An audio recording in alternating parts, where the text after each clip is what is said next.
विक्रम ने उसकी गर्दन पकड़कर हिलाते हुए कहा, हाँ, एक मंत्र जगा रहे हैं जिसमें तुझे ऐसा दूल्हा मिले जो रोज गिनकर 5,000 हंटर जमाए सड़। कुंती उसकी पीठ पर बैठकर बोली, मैं ऐसे दूल्हे से ब्याह करूंगी जो मेरे सामने खड़ा पूंछ हिलाता रहेगा। मैं मिठाई के दोने फेंक दूंगी और वह चाटेगा। जरा भी चीं चौपड़ करेगा तो कान गर्म कर दूंगी। अम्मा को लॉटरी के रुपए मिलेंगे तो 50,000 मुझे दे दें, बस चैन करूंगी। मैं दोनों वक्त ठाकुर जी से अम्मा के लिए प्रार्थना करती हूँ। अम्मा कहती हैं कुंवारी लड़कियों की दुआ कभी निष्फल नहीं होती। मेरा मन तो कहता है अम्मा को जरूर रुपए मिलेंगे। मुझे याद आया, एक बार मैं अपने ननिहाल देहात में गया था तो सूखा पड़ा हुआ था। भादों का महीना आ गया था मगर पानी की बूंद नहीं। सब लोगों को चंदा करके गांव की सब कुंवारी लड़कियों की दावत की थी और उसके तीसरे ही दिन मूसलाधार वर्षा हुई थी। अवश्य ही कुंवारियों की दुआ में असर होता है। मैंने विक्रम को अर्थपूर्ण आंखों से देखा। विक्रम ने मुझे आंखों ही आंखों में सलाह कर ली और निश्चय भी कर लिया। विक्रम ने कुंती से कहा, अच्छा, तुझसे एक बात कहें, किसी से कहोगी तो नहीं? नहीं, तू तो बड़ी अच्छी लड़की है, किसी से न कहेगी। मैं अब की तुझे खूब पढ़ाऊंगा और पास करा दूंगा। बात यह है कि हम दोनों ने भी लॉटरी का टिकट लिया है। हम दोनों के लिए भी ईश्वर से प्रार्थना कर। अगर हमें रुपए मिले तो तेरे लिए अच्छे अच्छे गहने बनवा देंगे। सच? कुंती को विश्वास न आया। हमने कस्में खाई। वह नखरे करने लगी। जब हमने उसे सिर से पांव तक सोने और हीरे के मर देने की प्रतिज्ञा की तब वह हमारे लिए दुआ करने पर राजी हुई। लेकिन उसके पेट में मनो मिठाई पच सकती थी, वह जरा सी बात न पच सकी।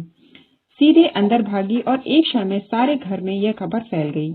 अब जिसे देखिए विक्रम को डांट रहा। अम्मा भी, चचा भी, पिता भी, केवल विक्रम की शुभकामना से या और किसी भाव से कौने जाने बैठे बैठे तुम्हें हिमाकत की सूझती है। रुपए लेकर पानी में फेंक दिए। घर में इतने आदमियों ने तो टिकट लिया ही है, तुम्हें लेने की क्या जरूरत थी? क्या तुम्हें उनमें से कुछ न मिलते? और तुम भी मास्टर साहब बिल्कुल घोंगा हो। लड़के को अच्छी बातें क्या सिखाओगे, उसे और चौपट किए डालते हो। विक्रम तो लाडला बेटा था, उसे और क्या कहते। कहीं रूठ कर 1-2 जून खाना न खाए तो आफत ही आ जाए। मुझ पर सारा गुस्सा उतरा। उसकी सोहबत में लड़का बिगड़ जाता है। पर उपदेश कुशल वह तेरे वाली कहावत मेरी आंखों के सामने थी। मुझे अपने बचपन की एक घटना याद आई। होली का दिन था, शराब की बोतल मंगवाई गई थी। मेरे मामू साहब उन दिनों आए हुए थे।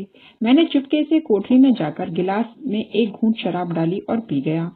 अभी गला जल ही रहा था और आंखें लाल ही थी कि मामू साहब कोठरी में आए और मुझे मानो सेंधा में गिरफ्तार कर लिया और इतना बिगड़े कि मेरा कलेजा सूख कर छुहारा हो गया। अम्मा ने भी डांटा, पिताजी ने भी डांटा। मुझे आंसुओं से उनकी क्रोधाग्नि शांत करनी पड़ी और दोपहर ही को मामू साहब नशे में पागल होकर गाने लगे, फिर रोए, फिर अम्मा को गालियां दी। दादा ने मना करने पर भी मारने दौड़े और आखिर में कह करके जमीन पर बेसुध पड़े नजर आए। विक्रम के पिता बड़े ठाकुर साहब और ताऊ छोटे ठाकुर साहब दोनों जड़वादी थे, पूजा पाठ की हंसी उड़ाने वाले, पूरे नास्तिक। मगर अब दोनों बड़े निष्ठावान और ईश्वर भक्त हो गए थे। बड़े ठाकुर साहब प्रातःकाल गंगा स्नान करने जाते और मंदिरों के चक्कर लगाते हुए दोपहर को सारी देह में चंदन लपेटे घर पर लौटते। छोटे ठाकुर साहब घर पर ही गर्म पानी में स्नान करते और गठिया के ग्रस्त होने पर भी राम नाम लिखना शुरू कर देते। धूप निकल आने पर पार्क की ओर निकल जाते और चींटियों को आटा खिलाते। शाम होते ही दोनों भाई अपने ठाकुर द्वारे में जा बैठते और आधी रात तक भागवत की कथा तन्मय होकर सुनते। विक्रम के बड़े भाई प्रकाश को साधु महात्माओं पर अधिक विश्वास था। वह मठों और साधुओं के अखाड़ों तथा कुटिया की खाक छानते और माताजी को भी भोर से आधी रात तक स्नान, पूजा और व्रत के सिवा दूसरा काम ही न था।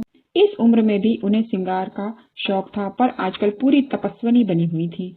लोग नाहक लालसा को बुरा कहते हैं, मैं तो समझता हूँ हमें जो यह भक्ति निष्ठा और धर्म प्रेम है वह केवल हमारी लालसा, हमारी हवस के कारण। हमारा धर्म हमारे स्वार्थ के बल पर टिका हुआ है। हवस मनुष्य के मन और बुद्धि का इतना संस्कार कर सकती है, यह मेरे लिए बिल्कुल नया अनुभव था। हम दोनों भी ज्योतिषियों और पंडितों से प्रश्न करके अपने को कभी दुखी कर लिया करते थे। जो जो लॉटरी का दिवस समीप आता जाता था, हमारे चित्त की शांति उड़ती जाती थी। हमेशा उसी ओर मन टंगा रहता। मुझे आप ही आप अकारण संदेह होने लगा कि कहीं विक्रम मुझे हिस्सा देने से इनकार कर दे तो मैं क्या करूंगा। साफ इनकार कर जाए कि मुझे टिकट में साझा किया ही नहीं है, न कोई तहरीर है और न कोई दूसरा सबूत। सब कुछ विक्रम की नीयत पर है। उसकी नीयत जरा भी डावाडोल हुई कि काम तमाम। कहीं फरियाद नहीं कर सकता, मुंह तक नहीं खोल सकता। अब अगर कुछ भी कहूं तो कुछ लाभ नहीं, मगर अगर उसकी नीयत में फितूर आ गया तब भी वह अभी से इनकार कर देगा। अगर नहीं आया है तो इस संदेह से उसे मर्मांतक वेदना होगी। आदमी ऐसा ही नहीं है, मगर भाई दौलत पाकर ईमान सलामत रखना कठिन है। अभी तो रुपए नहीं मिले हैं। इस वक्त ईमानदार बनने में क्या खर्च होता है। परीक्षा का समय तो तब आएगा जब 10 लाख रुपए हाथ में होंगे। मैंने अपने अंतःकरण को टटोला और फिर टिकट मेरे नाम का होता और मुझे 10 लाख रुपए मिल जाते तो क्या मैं आधे रुपए बिना कान पूछ हिलाए विक्रम के हवाले कर देता? कौन कह सकता है, मगर अधिक संभव यही है कि मैं हीले हवाले करता। कहता, तुमने मुझे 5 रुपए उधार दिए थे, उसके 10 रुपए ले लो, 100 ले लो, तो क्या करोगे? मगर नहीं, मुझसे इतनी बदनीयती न होती। दूसरे दिन हम दोनों अखबार देख रहे थे कि सहसा विक्रम ने कहा, कहीं हमारा टिकट निकल जाए तो मुझे अफसोस होगा कि नाहक तुमसे साझा किया। वह सरल भाव से मुस्कुराया, मगर यह भी उसकी आत्मा की झलक उसे वह विनोद की आड़ में छिपाना चाहता था। मैंने चौंक कर कहा, सच?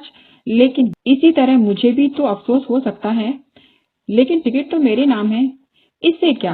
अच्छा, मान लो मैं तुम्हारे साझे से इनकार कर जाऊं।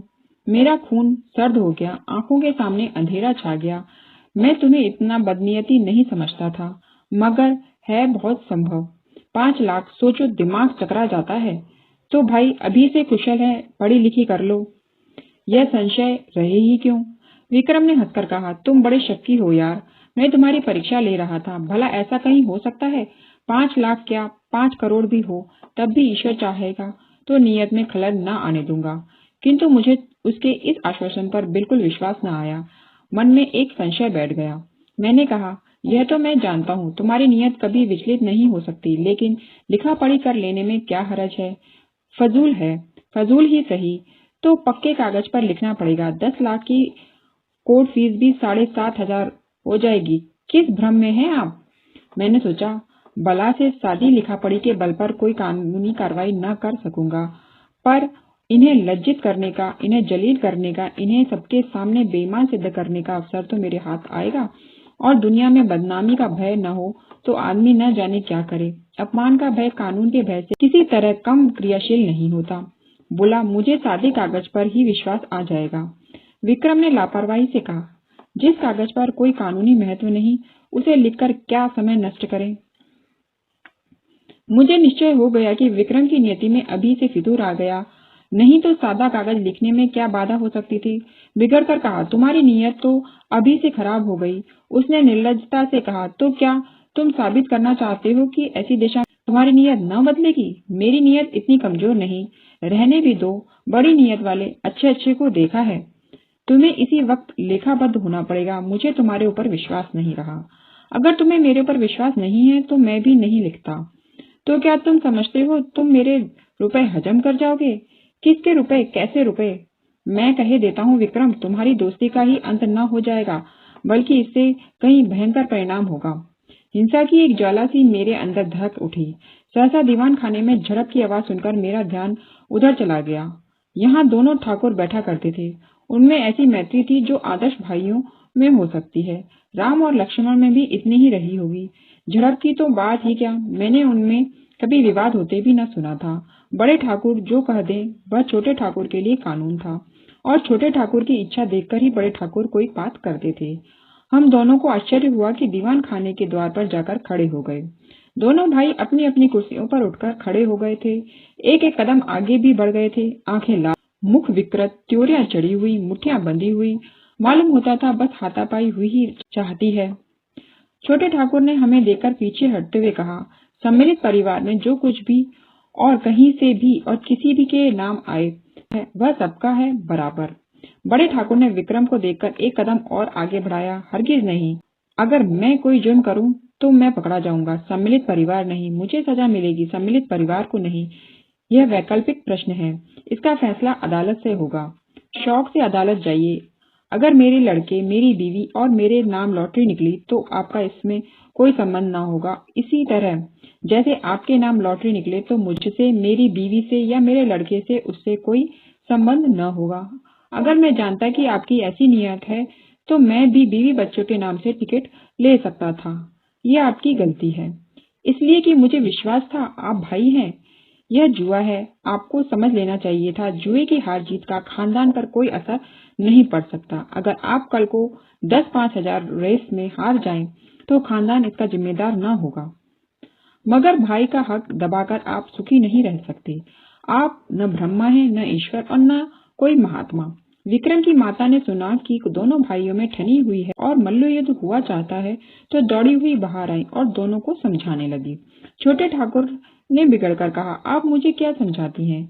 इन्हें समझाइए जो 4-4 टिकट लिए बैठे हैं। मेरे पास क्या है, एक टिकट, उसका क्या भरोसा। मेरी अपेक्षा जिन्हें रुपए मिलने का चौगुना चांस है, उनकी नीयत बिगड़ जाए तो लज्जा और दुख की बात है। ठाकुराइन ने देवर को दिलासा देते हुए कहा, अच्छा, मेरे रुपए में से आधे तुम्हारे, अब तो खुश हो।